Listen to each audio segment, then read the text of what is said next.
Hello everyone, my name is Theo Outlador, and today I want to teach everyone how to build an interchange. So most people just download a pre-built interchange like this one that I made. Now that's okay, but most of them intersect at a 90-degree angle and look super awkward when you put in your city. So yeah, all I want to do is to make it easier for most people to be able to build their own custom interchange. This is going to be a series, and it's gonna kind of dissect each portion of the interchange. And yeah, I hope you enjoy. This first video is going to be about the loops, so the clover part of the interchange. This will be useful for building any type of clover, or even just a trumpet interchange. This will be useful. So yeah, let's get into it. Interchanges are usually like 1 kilometer, around 1 kilometer in size. It shouldn't be too small because that is quite weird.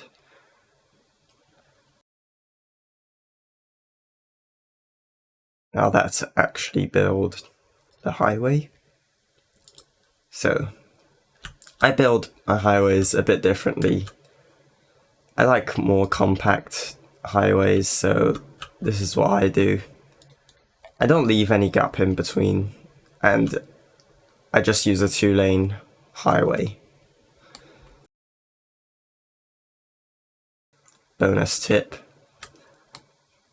the height for elevated, the minimum height that you can use for each vanilla highway is pretty interesting. The ramps can be 8 meters high without a vehicle touching the bottom, whereas the 2-lane and especially 3-lane, I believe, do need to be 10 meters at least. So it's a bit unfortunate. I don't like using 9 meters. I think you could also use 9 meters, but the reason is, for me, I like double-decker buses, and it's nice that a double-decker bus can just pass under this bridge. So now I cannot delete it. Is there a tree? No. Why can I not delete you? Well, I guess this is just our mascot. Okay. Now, you might wonder why I've done this. It's pretty simple. I want to show you every single loop, every single kind of clover. So we have a right angle, or this isn't a perfect right angle, but it's close enough. Yeah, it's close enough. I don't think it will affect the outcome. We have a small tight angle, and we have this absolutely gigantic angle where usually you wouldn't put a clover leaf, but everyone can build their interchanges the way they like, so I'm not gonna limit using that, although usually you'd go with a really nice sweeping overpass or underpass. You can use a clover leaf, and from now on it's almost all network multi-tool, so quite fun. First you create a parallel, and you can see the pillar doesn't line up the best here. And yeah, that's my bad. So here's something that is something useful for move it already. Can move it back just like that. It doesn't need to be some really precise thing. It never matters anyway. And there we go. Now we have clearance underneath. Hopefully you can see that a road can definitely pass through there. Ooh. Okay.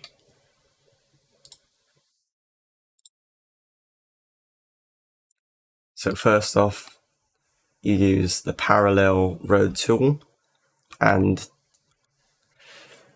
these measurements don't have to be the same. You can use any. I like pretty compact designs, as you saw from the first interchange that I showed. So I'm just going to go ahead and create all 4 parallel roads that need to be created. This might be a bit long of a segment. Okay.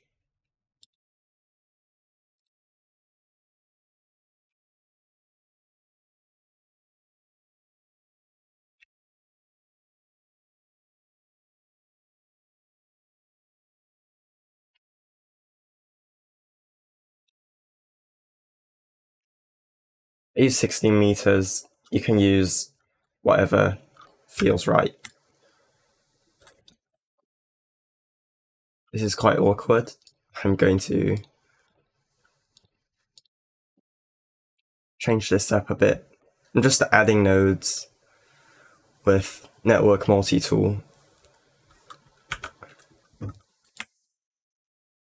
But yeah, doing that, holding Alt with move it, it keeps this as a straight line. And there we go. We have our 4 parallel roads. And it's probably super obvious where this is going. We just create a loop. So first off, the right angle loop. You can see it's a bit under a right angle because of this inaccuracy, but it's close enough. It's off by 2 degrees. I think no one will notice. And yeah, I like 50-meter loops. Anything under 50 meters is a bit small. You can go bigger, but I'm already, keep in mind, I'm already building a 1 kilometer long interchange. So this is the size that you would use for that kind of footprint. So we just press enter, and wow, that is a loop. Quite easy. I'm just gonna go ahead and ground these with network anarchy. And we have a super smooth slope. Now, this is a good loop, but you can improve it. Usually, there's no reason to have this small straight portion. And what we can do is this. And it simply smooths the whole loop out. So you can see quite a nice loop. This is the method that was used on the demo. That looks pretty good.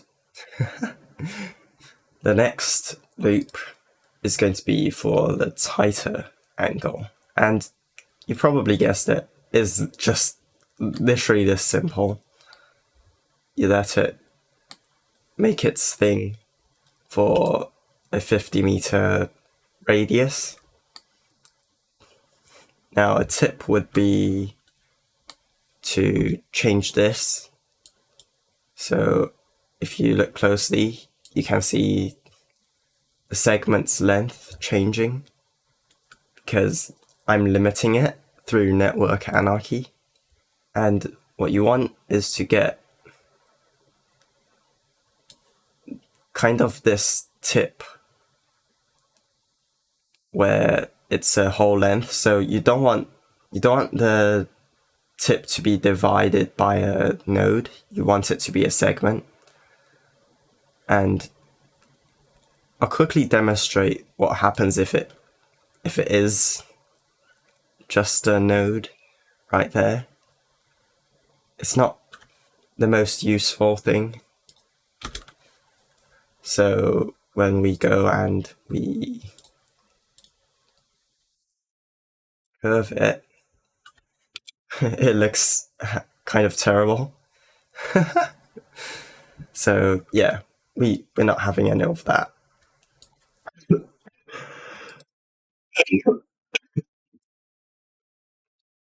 Instead, what we want is a segment as the tip.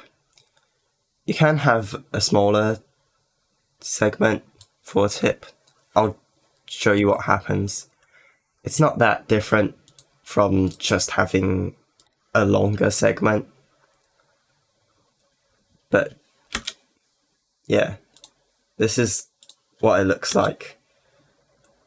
It doesn't look the best. I just use longer segments for the most part. So we just go here, have that, press enter. We bend this and this. And that is another nice looking loop. Hello, this is future Theo. So basically, I looked closely at the tighter angle and it looks a bit off, and there's a really easy way to fix it. So we're gonna make the loop the same as last time, but this time we aren't gonna go all the way to the end. It makes this corner way too tight for some reason, so I'm just gonna do this, and this looks completely fine. So yeah, apologies for interrupting the flow of the video, but hopefully this fixes the previous one looking way too straight. Like, it looked really squared off. So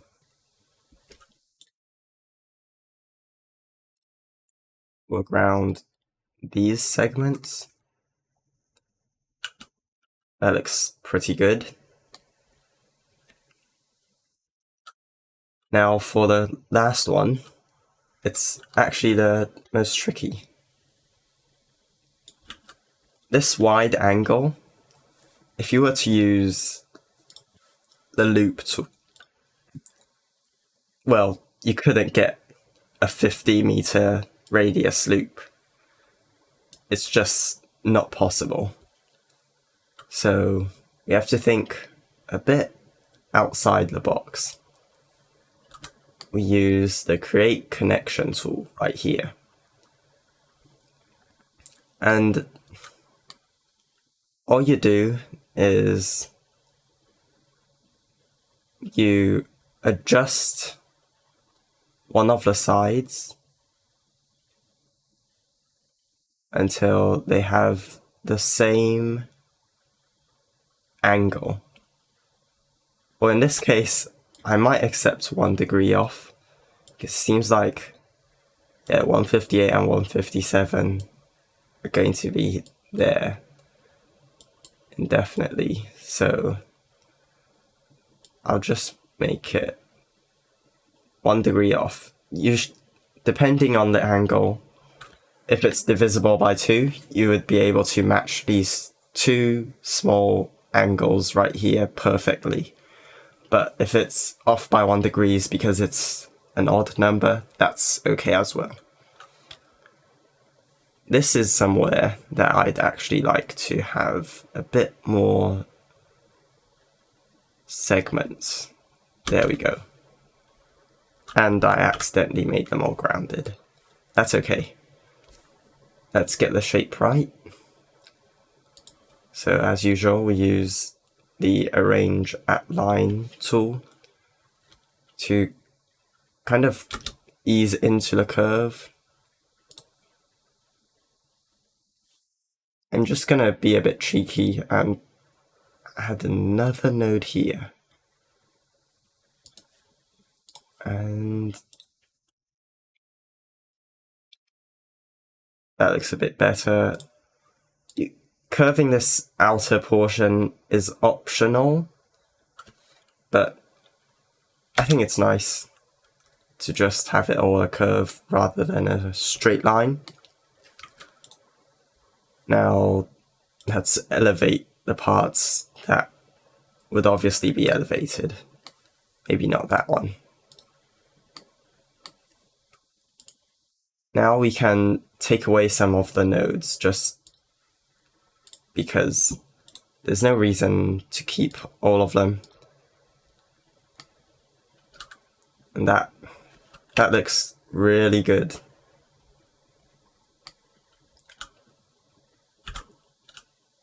So at all times, the tightest bend is a 50-meter radius, which is, it's really smooth. That's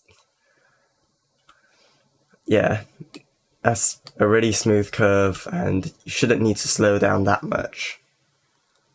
So yeah, this is the first part of this tutorial, and this has been how to build Clovers.